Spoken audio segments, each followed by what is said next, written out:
Right, guys, I've got to quickly take apart this War Orc tosspot and 77th Brigader Tobias Ellwood, who sat on Sky News recently. He not only gives us more reason to despise him, but also more reason to question our military aid to Ukraine if that's possible. In fact, this was only topped off by him sitting there and literally calling for a land war with Russia. Yeah, essentially pushing World War III while also pointing out the dire state of our army he expects to fight in that war. The army is in a dire state. Yeah, I know it makes no sense unless, of course, he's being paid to push it, but you know what? Let's hear what this tit has to say. The army is in a dire state. You have three main components to land warfare. That's your tank, your main battle tank, your armored fighting vehicle, and your recce vehicle. And in our case, you have the Challenger 2, you have the Warrior, and you have the Scimitar. And they're all over 20, 30, or 50 years old without any upgrades. And I'm pleased that voices are now coming through to say this is unacceptable. We've whittled down our capability. We had 900 tanks a couple decades. We're now going down to 148.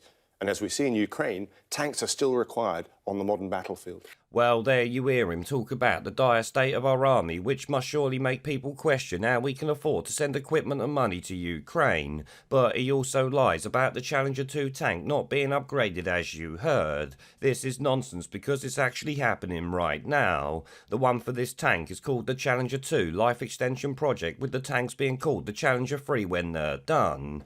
Now, apparently all 148 of our tanks are having this upgrade, which must include the 14 we're sending over there, so we're not giving away obsolete tanks that we don't need, as some people have claimed. But the fact he's sitting there saying we don't have enough tanks going from 900 to 148 should surely have seen an honest journalist ask how we can justify sending 14 over to Ukraine. Obviously, though, we know Kay Burley ain't an honest journalist, so I'm not surprised she didn't point that out, but it does show how corrupt or useless they all bloody are. But ultimately, it's up to the Treasury, it's up to number 10 to recognise the world is changing. We are now at war in Europe. We need to move to a war footing. We are involved in that. We've mobilised our procurement processes. We're gifting equipment. We need to face Russia directly and rather than leaving Ukraine to do all the work. How vulnerable are we? Well, on many occasions.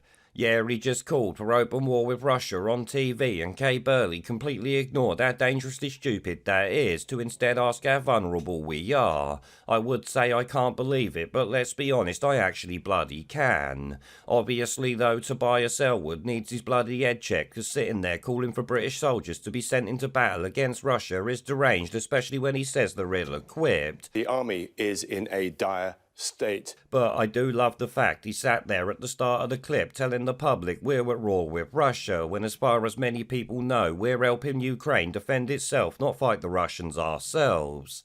Obviously, though, most of us know it's a proxy war filled with corrupt scumbags profiteering off it, and his little speech there really makes me think the special interests have pushed him to say this on TV. I mean, he literally said we've mobilised procurement, which to me says military manufacturers are ready to milk the cash cow these war orcs can create, and that's what he's here to do.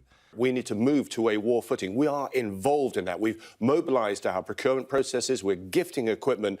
Of course, I could be wrong, but I can tell you now that as much as the brain-dead sheep believe and support the Ukraine narrative being belt-fed to them by the media at the moment, they won't support open war with Russia that this idiot is hell-bent on starting, it seems.